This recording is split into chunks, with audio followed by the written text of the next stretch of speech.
Good morning, good afternoon, and good evening, everybody. My name's Mark Cooper from IACC, and welcome to our internet short session today, which is focused on food and beverage. We will be looking at everything from the supply chain through to our production and, of course, the important service areas for our conference venues. But before I introduce our panel lineup today, I would like to hand over to my colleague Mehdi Amadi, who will give us some navigation around today's webcast platform. Over to you, Mehdi. Our panel with today. So let's get right into this. Welcome to all of our IACC certified venue team members from around the world, and of course those of you who are joining as friends of IACC. We're absolutely thrilled that you could be with us, because it's now time to begin our rebuild phase. We want to predict the differences. We need to plan, and we've got to test those assumptions in the days and the weeks to come. And it's time for us to take risks. But with the help of all of the IACC community, with the help of our panel today, let's make these calculated risks that we take over the coming weeks in our preparation. It's time for us to learn from each other, to share those ideas, and ask ourselves, what would we like the future to look like? Because I have this mindset that we are part of what we create in the weeks and months to come. We do have a say in what comes next, outside of those conditions that will be imposed upon us. So today we're going to be focusing on the critical area of food and beverage services. And I have an incredible lineup of panelists from around the world. So it's my honor to introduce Louise Hallquist, Executive Chef at Sigtunahojden Hotel and Conference Center outside of Stockholm in Sweden. Welcome, Louise. I'd also like to introduce Alan Corlett, Group Commercial Director, Vere Hotels in the United Kingdom. Hi, Alan. Hi, guys. And Ron Stoddard, Executive Chef of the Summit Conference Center, Chicago. Many of you will recognize Ron by face and by name, of course, because he looks after our global Copper Skillet competition, our Americas a competition as well. Welcome, Ron. Thank you. And Brian Stapleton, Vice President of Food and Beverage for Aramark North America Conference Centers. Brian, welcome. Thank you very much. Good morning, good afternoon, everyone. And all the way from just outside of Toronto in Canada, we've got Murray Hall, Executive Chef at the BMO Conference Center. Hey, Murray. Good day, everybody. Welcome. And then it's my absolute pleasure to recognize again another familiar face within the IACC community, but now working as Corporate Executive Chef for Nestle Professional in North America, Felix Maietta. How are you, Felix? I'm doing great, Mark. Hello, everybody.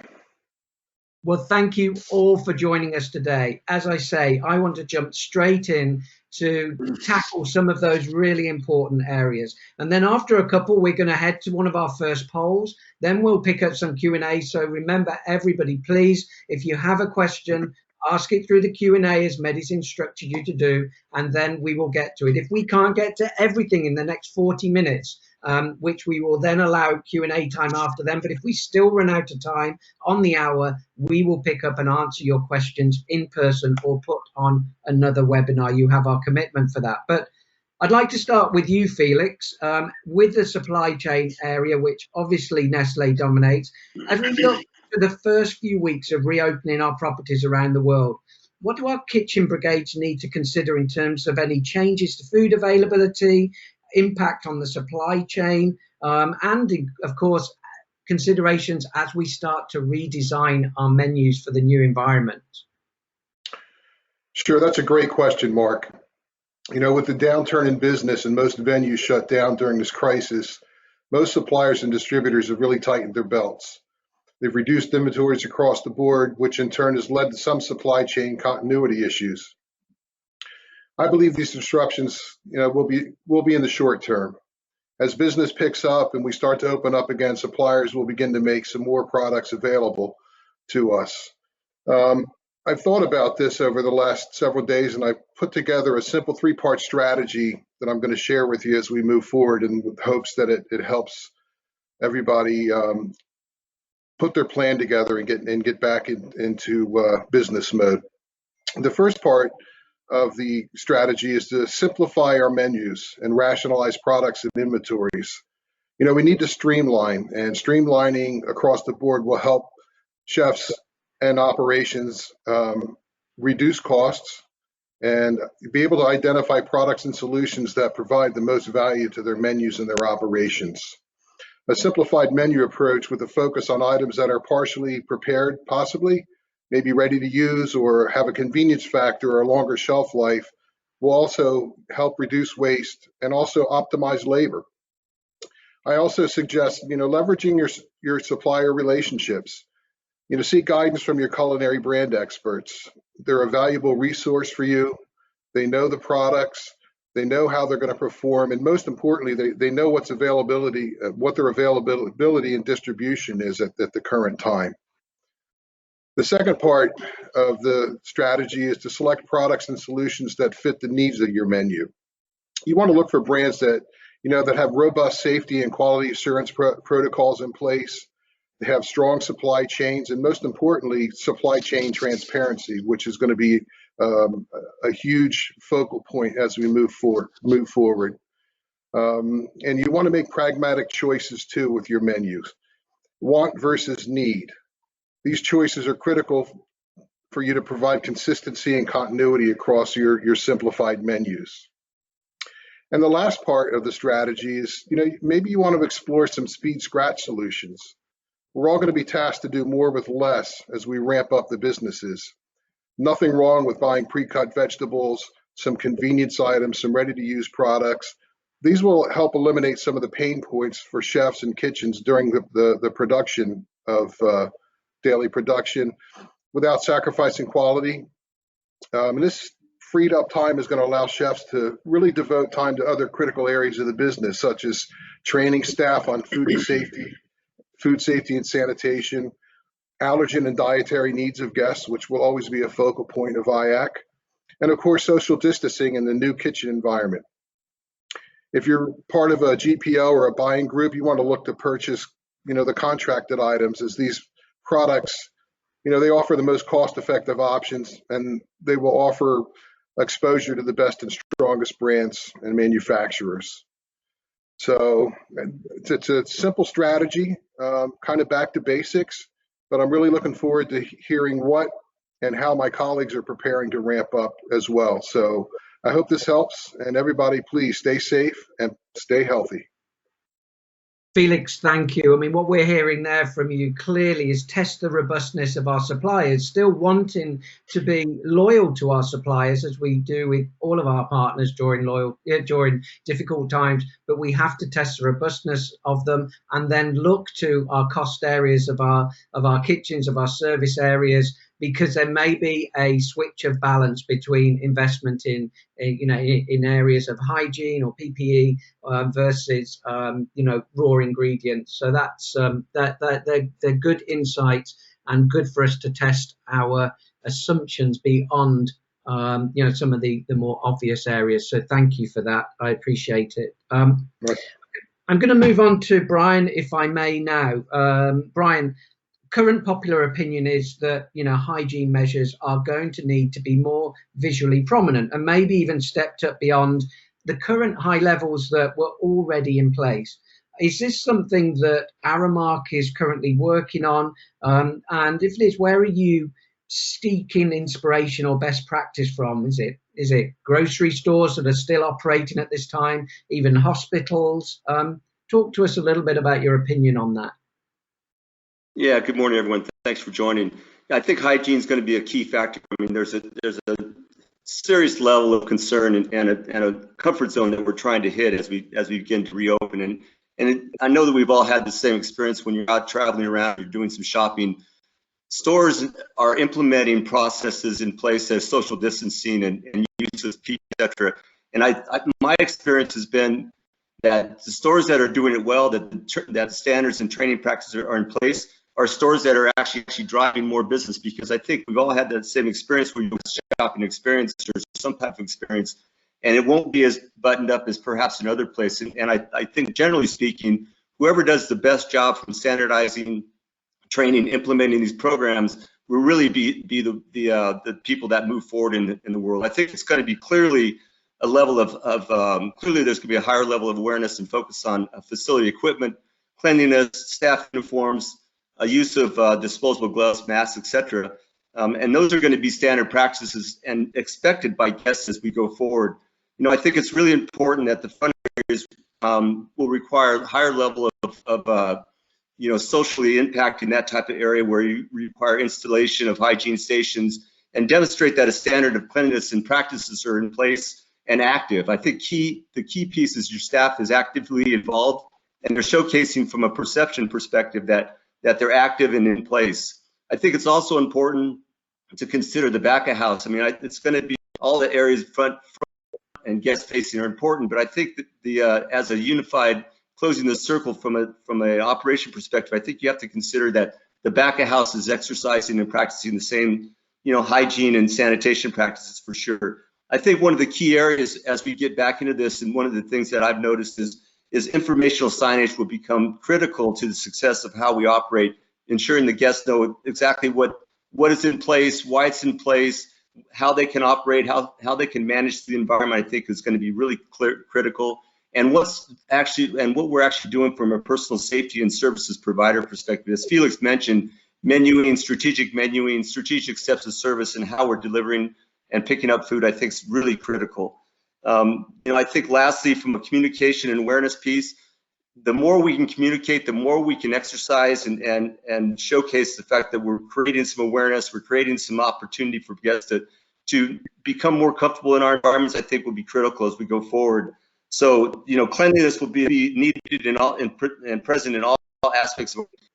And at the end of the day, it's going to be an element of our operational culture going forward. So this isn't something that's going away, and I think it gives us a tremendous to really set the future of what we're looking like from an F&B perspective and how we manage F&B in a hospitality environment. So thank you very much, Mark, and I wish everybody the safe weekend and be safe out there. Thanks. Brian, great insights there as well. And it just made me think a little bit about how we are going to need to make sure that what we are doing in the back of house is picked up and communicated to the customer in the right way, and to be able to do that through, you mentioned signage, TV screens, you know, those sort of messages. We've got your back together. We're in this together. They're all reassuring, and proactively we can be starting to communicate that with our meeting planners and our clients as they plan to return. So really appreciate that. We're going to want to get some more insights from you, Brian, as well. I know you come from a little village with not great internet connection, so we might ask you just to drop your camera down so we've got your voice and so we can refer to you and we can get that nice and clear next time. But we got everything anyway, so that was great. I'm going to move on to Murray. Murray, now, you know, in the recent conversation that you shared with me, you talked about your planning being a two-phased approach to food service for meetings. So 2 scenarios, contact-free to begin with, and then limited contact service, which I thought was fascinating that you were taking it in those two, or siloing the 2 ways that you would deliver service to those 2 situations that may be government imposed. Can you talk us through examples for both, and also include maybe how easy or hard you're finding it to turn it into a procedural document? Yeah, thanks a lot, Mark. I think both Felix and Brian has brought up some really good points when it comes down to the food side of things and bringing in that cleanliness, extra communication, and hygiene. Cross-utilization of food products is going to be key moving forward with this as well. So, you know, some great comments there from Felix. From us, we're looking at rolling this out in a 3-phase operation. So looking at a contact-free phase to start off with, and then moving into a limited contact phase, and then hopefully return to regular operations. So in our contact-free phase, it's going to really be communicating to the customer that most, if not all, of the dining rooms, bars, or restaurants will be closed. There will be a set expectation to the customer that there will be limited contact with the customer and the staff that are in the actual operation, but also a lot of communication with the customer as well too, about how they can layer in different sort of times in their actual meeting room. So what we would look at doing is delivering the food to the meeting room, whether that would be the staff going into the meeting room and the customer leaving the meeting room, or something that would be delivered outside the meeting room that the customer could wind up picking up. So working within those parameters, we would have to layer in timing. What time would breakfast go into the room? What time would your AM break go in? What time would your lunch go in? What would be your choice for lunch? Would it be a grab and go option, a box lunch, maybe something along the lines of a prefix menu? Looking at an afternoon break, maybe really taking that up a little bit, doing something fun and unique for the customer. Again, having the space and the availability for the customer to leave the space and have us go into the room, or deliver in set locations outside of the room so the customer could just pick up the food and more or less dine in the space. If we're looking at something of a afternoon, a dinner event, expectation could be that the customer is asked to dine in their guest room, and we would follow very much of an in-room dining process that we could deliver to the room, or there would be a grab and go option as well too. And for, I think, specific groups that are fine with getting together and meeting together and are comfortable with each other, then we could actually expand into maybe a limited plated meal or limited buffet service for specific groups. But it would, envisioning a slow ramp up, definitely Brian linked in with a lot of concerns that people have with social distancing. Maybe they're not comfortable being in a space. So we really want to try and make sure this contact-free experience is going to be as comfortable for everybody, if they may have anxiety about coming back into a meeting space, coming back into a building for the first time. But really looking at punching out the food and beverage side of it and really showcasing local, artisanal products, different sort of things that we can feature the property to really make it a great experience, be good. So the contact-free phase works like that, and also additional signage as well. And again, Brian touched on that too. We found out additional signage for social distancing, signage for alternative washroom locations. So not to make people try to hit the same washroom at the same time. And then also availability for extra sort of personal protective equipment if that's needed by the customer as well too.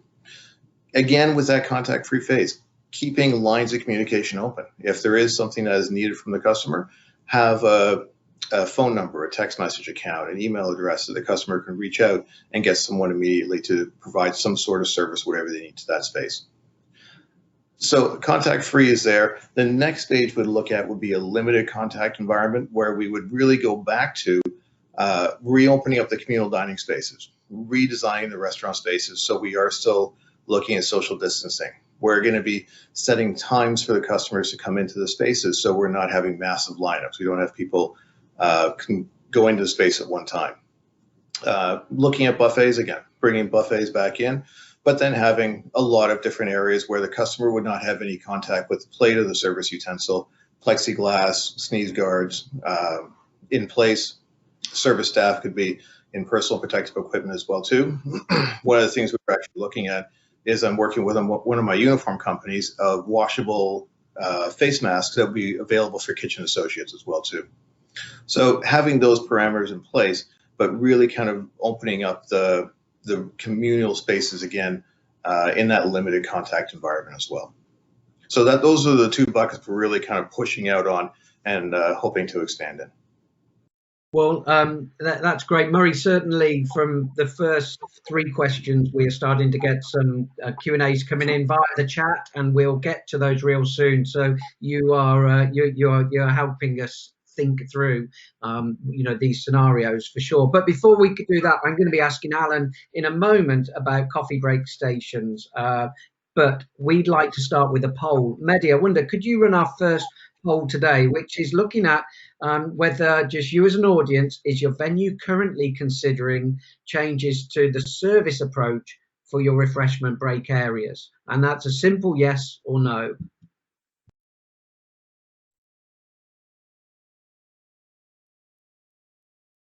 Okay, we'll just bring that back up. Here we go. Well, it's already, well, everybody can use the poll function. That's great to see. And it is almost a unanimous, we're currently considering it. So it's when we look at some of the other hotel standards that are starting to come out into the industry, like the one last week from the Wynn Hotel in Las Vegas, of course, this is a little bit of a blind spot, those permanent refreshment break stations. So Alan, you've got the stats there in front of you. So I'm going to ask you now, you've expressed to me before a feeling that coffee break station presentation and the service of those foods and snacks are going to have to be reconsidered. Plus, the approach to restocking from a cleanliness perspective, you need to be very visible. Have you formulated any clear plans yet for the 17 Vere properties? And if you have, can you share with us how you're going to achieve addressing some of those issues? Okay, Mark, no, good question, thank you, and good afternoon, everybody. Yeah, getting a cup of coffee, one of the big key questions for all our conference delegates. As a group, we've put together almost like a three-part plan of how we're tackling each part of the service, the touch points of our customers, which is involved with an internal operations team led by the COO, Laurie. We took the slow close down phase as given by the government and turned it around and looked at the reverse phase going back out. So similar to what Murray's saying, we've looked very much at no contact, limited contact, and then back into full contact. And then we've been setting up forums with our corporate clients and private customers to start to solicit thoughts and feedback from them in terms of what their thoughts would be around what would be acceptable inside of government guidelines. One of the key things that has come out from this, and it's the same point from previous speakers, is the cleaning regime. The whole cleanliness and sanitization, the expectation to be visible, but not just at property. We're finding that our clients are asking for that to be available today on the website in a format to explain to them what we're going to deliver.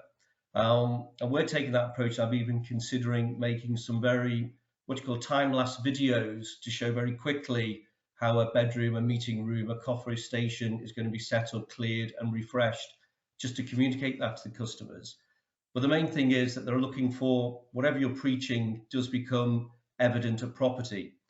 So particularly with the coffee stations, Mark, what's come out loud and clear, and this is very dependent on the size of the events when we come back to limited touch, most clients are looking for the removal of communal coffee stations and wanting to revert back to coffee being served in the meeting rooms where it's at the control of the organizer as and when coffee breaks will be taken, and those coffee cups and all the supporting items are packaged items within that meeting room, which could allow delegates then to move outside if they want to go outside for outdoor spaces. But the organizers and trainers are looking for control of that for smaller meetings. If we get to larger meetings, then we think the whole management of serve points where the staff will be, as per Murray saying, in full PPE equipment. Everything has to be fully sanitized, the machines. Social distancing rules will have to be applied in line with government guidelines. So it's very key as we go through those stages, those two elements we're going to have to operate on our properties. What's come out as well, customers saying, can we go back to the old-fashioned time breaks? I.e. we agree it's 10:15 that Nestle come out for their tea coffee. At 10:45, Aramark come out for their tea coffee. So again, they're looking for that control. And the big thing that came out from this, Mark, was communication. All the way through, the customer saying, be concise, be clear, make signage, talk to us in the morning, prior, and make sure your website fully makes it clear how you're going to operate. And then at the coffee stations, the obvious sanitizer kit to be there, non-porous mats, and that full visibility of your team. If you're saying you're going to clean the coffee machines every 20 minutes, make sure you are going to clean the coffee machines every 20 minutes. But I do think it's going to change. I totally agree with Murray in this. There's going to be that no contact and limited, but already the customer market are wanting to work with us to tell us what they would like to see. So I think you've got to be very clear to listen to them and don't go and deliver exactly what you think is 100% what you want to do. Talk to them, make sure it meets the guidelines are set by government, but be flexible. And I think if you're flexible with this approach and maintaining your sanitized regime, I think you'll be on to a winner, and hopefully everybody will get a great cup of coffee, Mark. And that's as far as we've got at the moment, and happily we'll share that document with IACC. As you can imagine, it's quite a long, critical path, but keen to get that out to the community. Thank you, Alan. And you make it crystal clear that you have to have these discussions with your customers now. and clients gaining their, a barometer, gaining their input, and you'll continue, I'm sure, to do that over the coming weeks or so. And when you think about it, our USP is completely pivoting. So when we look at, what was our USP against our competition in the past, our flexible meal breaks, continuous tea and coffee service, we have to flip that now. So it is joined up with our sales and marketing operations, as well as liaison with customers, as well as our operational side. So a lot of connectivity needed across departments as you evaluate that. I'm going to head into a question at this stage. So we're talking about all of the things that might need to change. Jennifer Hamilton's asked a question: with all these new initiatives, what do you feel the percentage of increase will be over the current pricing? What will be the impact on cost? Have you thought about that? Have you not even thought about that because it's not important at this stage? Anyone want to pick that question up? Alan, first to raise. I absolutely. I think it's of paramount importance that your operations team and your procurement team work very closely now to consider all the additional costs, from masks, sanitizer, longer time for cleaning a room, working time, look how many hours, minutes it's going to take. We absolutely are trying to address every part of that customer journey at the moment to understand what that additional cost will be, from protective screens at reception to more technology and less contact. It's all going to build up to a cost. And I think it's very, very important that as an operation, you do look at that and consider it, because you need to be able, well, for us reporting upwards to our shareholders, it's going to be absolutely critical that we can explain that part of the investment to drive through this is to ensure that everybody is aware there is an additional cost. Do you pass that on to the customer? I think is very much going to be on an individual business by business discussion, Mark, in my view. Thank you, Alan. Louise, you saw another raise of the hand from you. Yes, definitely. It's going to cost more in staff costs as well, because you're going to have to use a lot more people working around a fewer amount of guests. But I think that is going to increase as well, which means we're going to have to look at the prices for our guests in the future.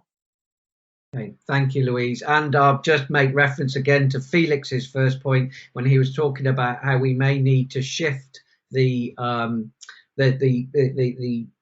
investment in food and the types of foods, the types of menus that we put on, give a link to the amount of labour it takes to get to them. We are going to have to be aware of all of those moving parts as we figure it out. Okay, thank you. Louise, I'm going to stay with you if I may. One of the more popular discussions around food service changes, of course, has been the conference self-service buffet, which we see in many, if not all, of our venues. Have we seen the last of this type of service? Is it gone, never to be returned? Or are there measures that you're considering, or we should be considering, to ensure it remains a popular and acceptable service style, but maybe with adaptation? I don't think that we can go away from the buffets forever. I mean, before this happened, there has been other, like, you can be ill in the stomach and everyone can get sick. So obviously there's risk, and there's always been a risk. But in the start, we definitely can't do it, and we're going to have to listen to our guests. And I think all of us has put up the big key, and that is talking to the guests and asking them, how do you want to do it?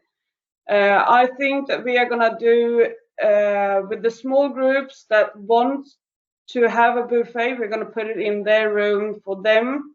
So they have their own social responsibility towards each other, but no one else is going to touch it. We have a barbecue night coming up that we have promised, and that one is going to be served at the table from the chefs. Instead of as in them going up to a buffet, they're going to have it on the table. Right. Obviously, it costs a lot more in staff. But it's still a style that, with adaptation, can still be a part of the solution. Telepathically, I think I got a question from Alan there. Alan, did you want to talk to us about utilisation? Yeah, I think it goes hand in hand with the question on cost. Part of the forums where we've been working with the corporate clients has been very much around, if a meeting today would normally be 50 people in a room that would hold cabaret for 50, there's very much going to be a requirement for them to requesting a room that will hold maybe 100. So the cost element is going to be an opportunity cost to revenue, which you're going to have to look at, that meeting rooms you would normally never sell for as low as 50 in a room for 100 are going to be requested by the customers. And there's going to be an increase in the number of syndicate rooms as requested by the customers to do smaller training in.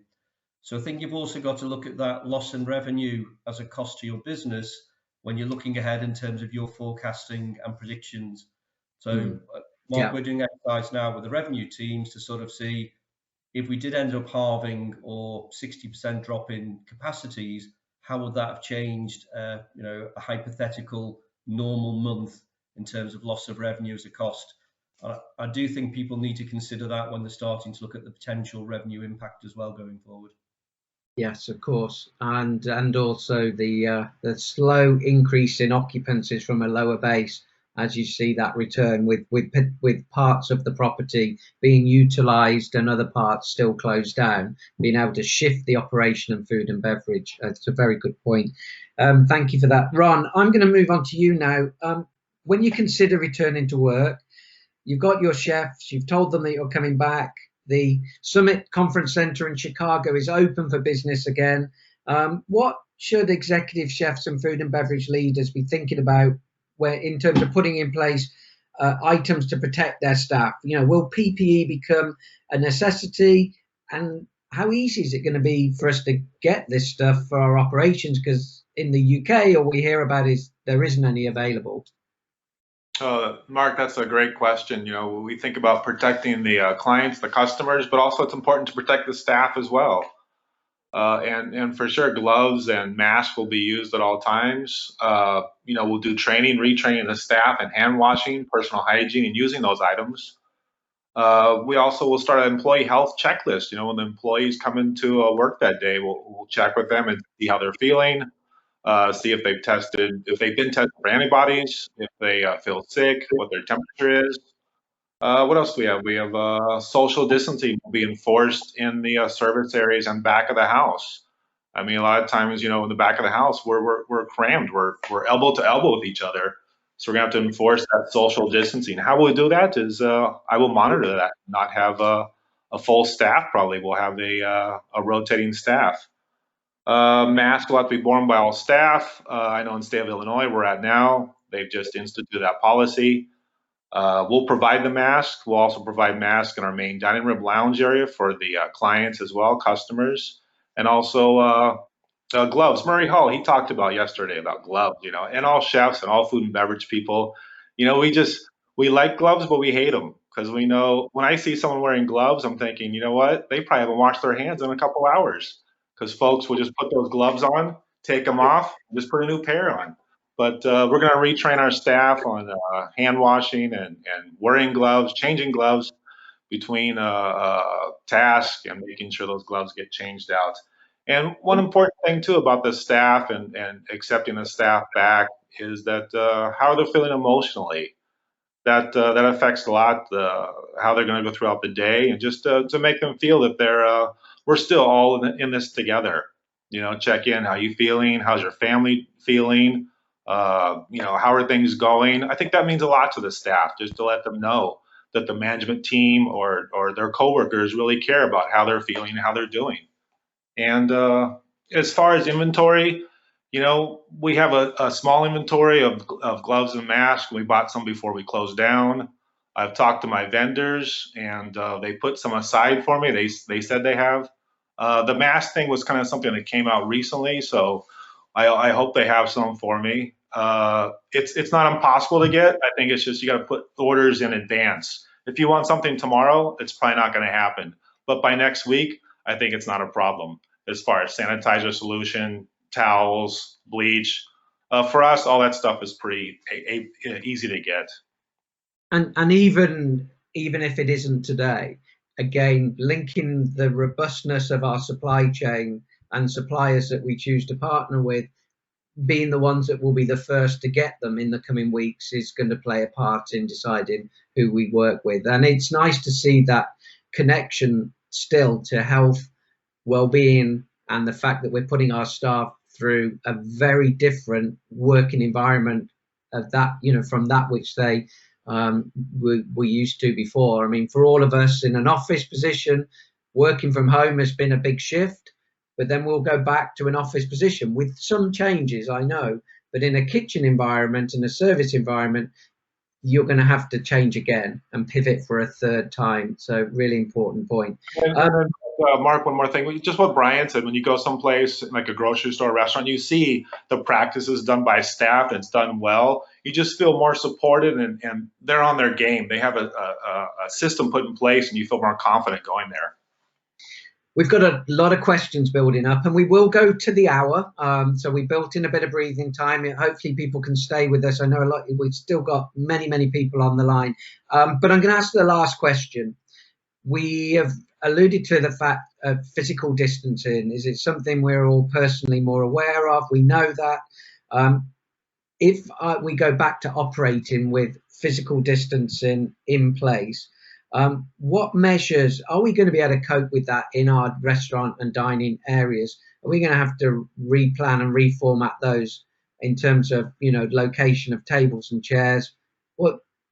How difficult is it going to be if that 6'6", 2 meter physical distancing protocol is in place when we reopen?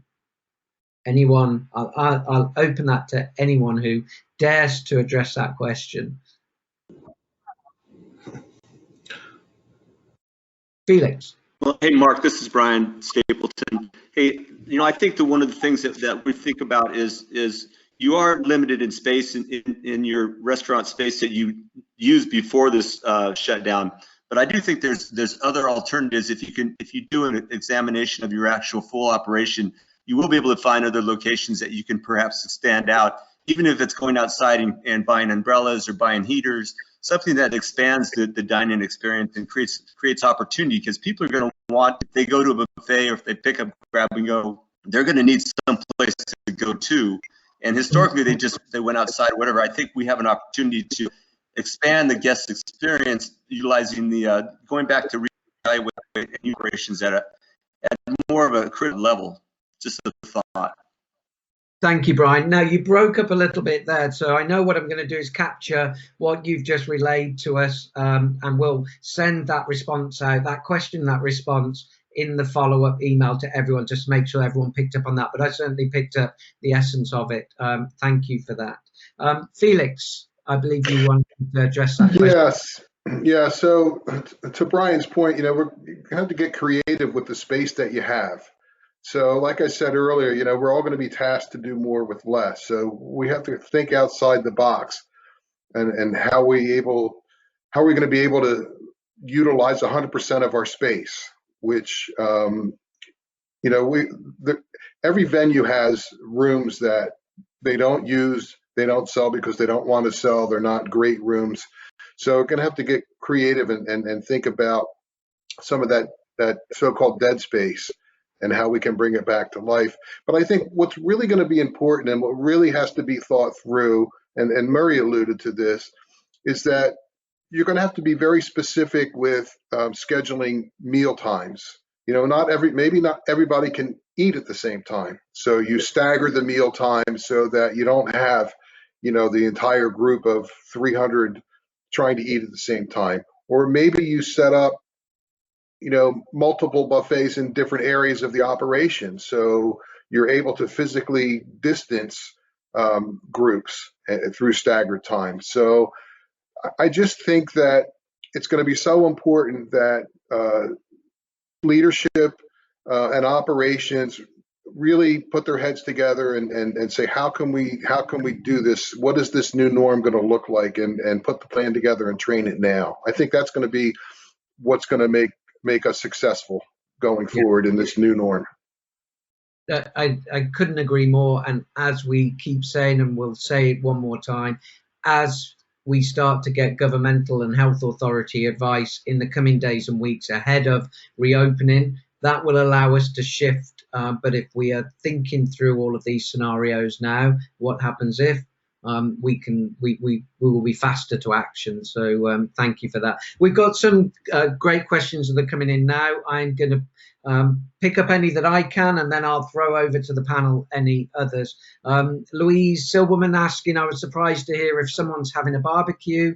Is anyone actually in business still? If not, when are the people thinking they'll have their first meetings? Well, Louise, I know from Louise's who made that point in terms of in Sweden, in Stockholm, businesses are not closed, restaurants are still open, exercising some, some distancing. But Louise, did you want to make a further point on that?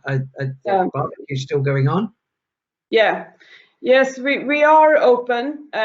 We don't have any conferences. There's no bookings like that. We got a few guests coming up, eating lunch, dinner, and we have seen, because no one is locked in, we have seen that there is an interest in having a barbecue.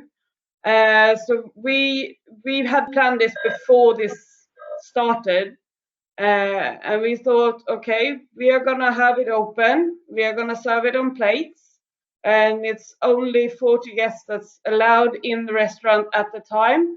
And the tables is obviously spread out, and we are going to have time limits on them as well, so not all 40 is coming in straight away at the same time. But yes, in our part of the world, it's open. Kids are going to school. It's not business as usual for us in our industry, but in others there are. Yes, oh, absolutely. Well, and we can look to those countries that come online earlier to see what methods they adopt, or indeed Sweden as well, which has taken a, taken a different approach to a lot of Western Europe. But that's good to hear, good to learn from you. One of the questions which, Alan, I'm going to ask you, because I know it's linked to something you and I discussed. Do you feel it's necessary to reduce the maximum capacity at seated tables in meetings now? Like we impose it as opposed to the customer. For example, 6 guests seating at a table that would normally take 10. We've talked about physical distancing, but what actual measures are being put in place now to change floor plans, capacities, or is that not the case?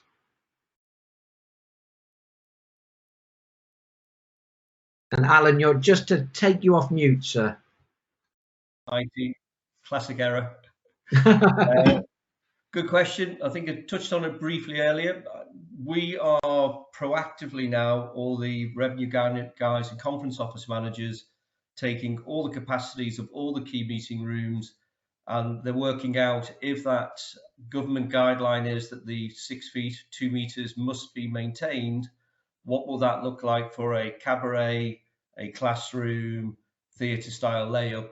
And we're recalibrating now what those capacities will be, just to preempt when we do start engaging with customers again and they're asking the questions, we're already there to say, not a problem, this room is X square meters, it can accommodate your 50 people, and we can fulfill that 6 feet, 2 meter space around your delegates, with access to and from the room, and ensuring fire exits, etc., are uninhibited. So I think it's really important the team should start thinking like that, because the bit we just don't know, is it going to be a phased reopening, or the conference industry is going to be right at the very end and we're just going to be allowed to reopen?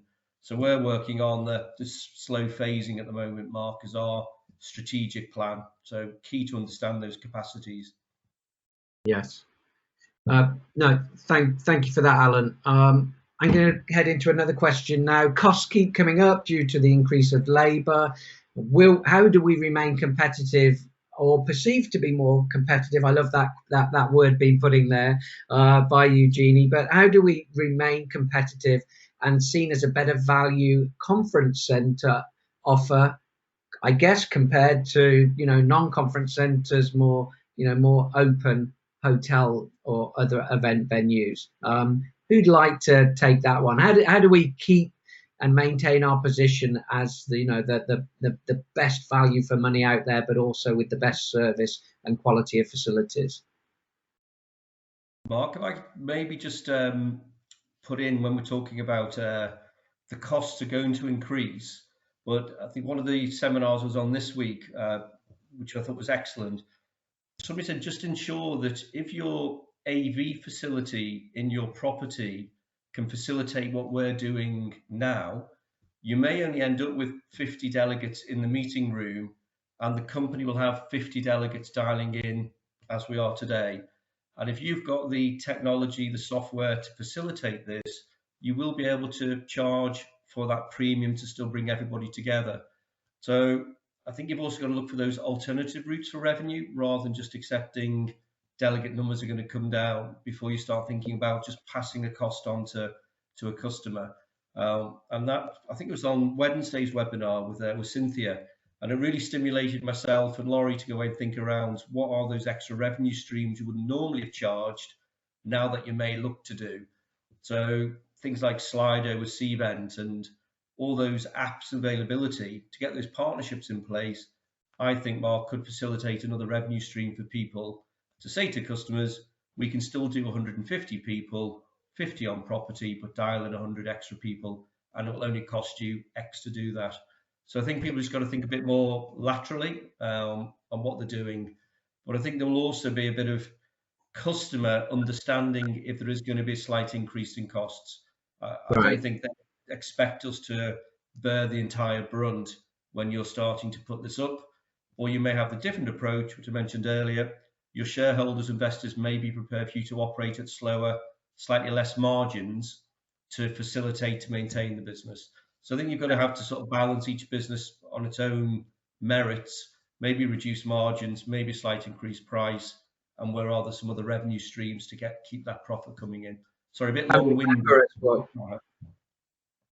Sorry, Alan, I was going to say, just remember as well, this is not just the situation that we're faced in the hospitality industry. It's going to cost us more to fly anywhere. It's going to cost us more to have dinner in a restaurant anyway. So under these conditions, when we reopen, however, we're all now used to spending twice as much on our grocery orders as we used to, and we're kind of okay with that as well. So, you know, we are in this together, and our competitors will be moving their price points as well. I'm going to ask one more question that I've got here. During the no contact phase, are any of you planning to use all disposables in terms of, and I'm guessing we look at coffee break stations and all the areas where we had maybe from a sustainability perspective moved away from some of those disposable items to reusing. I'm going to open that one up because I've got a whole lineup there wants to take this question. Murray was fastest to the button, so tell us your thoughts, Murray. Disposables. Yeah, disposables I think are going to be key with a contact-free surface. There's some fantastic products on the market right now that I know we're using, from bamboo plates to sugarcane packages, compostable cups, compostable cork products as well too, that's pulled into plates and cups as well. So there's going to be that we were actually at the point of shrinking our single-use items down and really reducing the amount of stuff that we were putting in landfill. But I think when this phase, we're going to have to kind of expand that a little bit. But on the flip side, give the customer a really clear sense of where the recycling streams and what is the products that we're going to be using. If we can put a hot meal onto a bamboo plate, well, everything is compostable. Everything can go into the green bin and everything can be processed that way. So there would be some clear recycling streams that have to be laid out for the customer of where products can go. But in that contact-free phase, we would look at doing definitely disposable, compostable, single-use items, wrapped items as well too. Be a lot of wrapping and packaging going on as well, which may or may not fit in that area. But we would be in that phase for a little while, and then as we progressed with people's comfort levels, we could go back into plates, china, silverware, roll-ups versus plastic and compostable or wood products as well too. Well, you've definitely thought it out. I can tell that already. Louise, is there anything different or anything you'd add to Murray's great statement there? I think that's great. Well done. Well, we don't have that contact free in the same sentence. I think I can hear that. So what we do is that we are serving it per person in cups and pots and all of that. So if you want milk, you get the small bottle, but it's from glass that we pour in and we give to the guests. But I think that is really good. It sounds really good from your perspective. Well done. Congratulations, Murray. Thank you, Louise. Ron, you showed your hand as well, sir. Anything you would like to build on from Louise or Murray's point? Just the same thing, I think, Louise, what you talked about, as far as we would still not like to go down the disposable route and keep with our standards of self-serving our customers. If it's self-serving coffee, a creamer for the coffee, a salad station where the salads are in little bowls, everything sanitized in our dishwasher. It'll be brought out from the dishwasher straight out to our main dining room. It'll be attended by our chefs, by our staff with gloves, with masks, and it'll be dished out properly. I would just hate to go down that route. We've gotten so far away from using disposables. I feel like it's going backwards, and I could be wrong, and I hope I'm not. Okay, thank you, Ron. Nadia asked a question which I think we've covered, which was, would you consider sourcing pre-packed snacks? So again, talking about refreshment break stations as opposed to made in-house.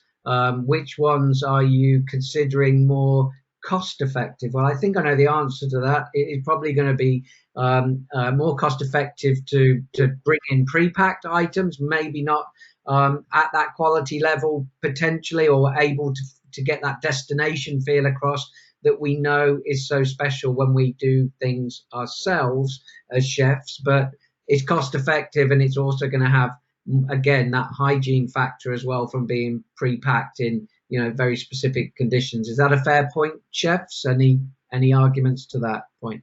Yes, Ron. Well, the pre-packaged items, like if it's chips or nuts or something, it's still, you know, the supply chain where it came from. You can't really, you know, what happened to that box once we opened it, it went into our main dining room, didn't get used, it goes back into our kitchen. So I don't know, I feel that something that's made on property, that's maybe packaged in-house, or it's presented like I said, the lunches where we're serving people, serving folks those snacks, those items. I think that's a better route to go.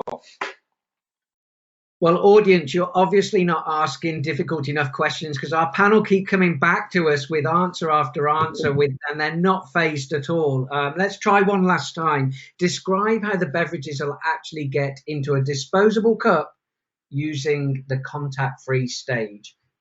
Who wants to tackle that one? How do we get that drink in there without touching it? Good luck. I guess the point of that is that in filling a cup, if it's done by a staff member who is exercising the safe sanitation at regular points, living by the procedures that are set, that is safer than having each delegate walk up to a coffee machine who are not going through that same sort of regime of sanitation, pressing that single serve button time and time again. So I guess you are still getting it into the cup, although there is the argument as well that there is a discussion around, not an argument, the container-based wine service as opposed to individual bottles, reducing the amount of staff contact. We're working with large vessels in a more controlled environment. But is that a good answer to that question, or someone else got a different approach to getting that water into the cup without anyone touching it? Yeah, Mark, I think you've touched on a lot of that. The one thing we were looking at too is just in the contact-free phase is really looking at having the customer as contactless as possible. So what you alluded to, maybe it is a staff member that is in their personal protective equipment with gloves on, pressing the button on that coffee machine for that cappuccino or espresso, and then with gloves on, handing it to the customer or having it at a location where the customer could pick it up. So reducing the touch points that people would have to hit pop machines, open up fridge doors, juice machines, coffee machines, reduce that contact is really what we can get down to, and really have a staff member be there that can facilitate that for the customer, that is completely sanitized and is, you know, that is their only job, is pushing that cappuccino button. Yeah. So I think you hit on it perfectly. And if I could add. Yes, Felix, please. Briefly, you know, I keep going back to, you know, supply chain transparency, partnering with the right manufacturers. You know, a lot of the systems that we use for dispensing beverages, you know, you want to make sure that it's a closed system, and that there's no cross contact or cross contamination. And then, you know, I think that, you know, buffets are definitely going to change, and it's going to become more action stations and more self-contained. Maybe there's a beverage, a non-alcoholic beverage station where, you know, the product is taken from, you know, the dispensing machine, and then brought to that station, and then it's single serve that way. So I really think that, again, it's going to take a lot of thought, but, you know, it's important to understand that we understand that this virus is not foodborne, and it's not transported through food and beverage. It's the contact point. So I think help educating our customers and being, you know, laser focused on the optics of what we're doing, I think is going to help us instill trust back into the customers. It's going to be a big part, you know, a big challenge on our shoulders to provide that. Very wise words, Felix. Thank you. Well, panel, I have to share with you, we've had 131 smiley face emojis that have been coming across the screen today. So what you've been talking about is certainly been we have one love face as well. And here they all come across. Hope you can see them coming across the screens there. Everyone's sharing appreciation. Everybody's stayed online as well past the 40 minutes and asked some great questions. You have been incredibly insightful. I know I'm walking away feeling like our industry is getting on the front foot, getting prepared. I'm going to be ready when we get the unlock procedures in place across the world. You are a credit to the industry, and thank you so much for joining us. For the rest of those who joined the IACC short session, either this one or the 3 that we've had previously, we truly appreciate you being a part of the session. And I hope that you will all look ahead to joining us on the 29th of April, 7th of May, and then for the big one, IACC Virtual Connect on May 18th through 21st. If you thought this hour was useful, we've got 15 hours in our Festival of Learning of great debate around all the elements. And of course, when we get to that point, there'll be an absolute, you know, better clarity around what is going to be happening within our industry. So we'll be ready to have that discussion. But thank you very much, ladies and gentlemen. We appreciate your time today, and we look forward to you joining another IACC short in the future. And again, appreciation to all of our panel. Bye for now. Thanks, guys. Thank you very much, everybody. Bye. Bye. Thank you.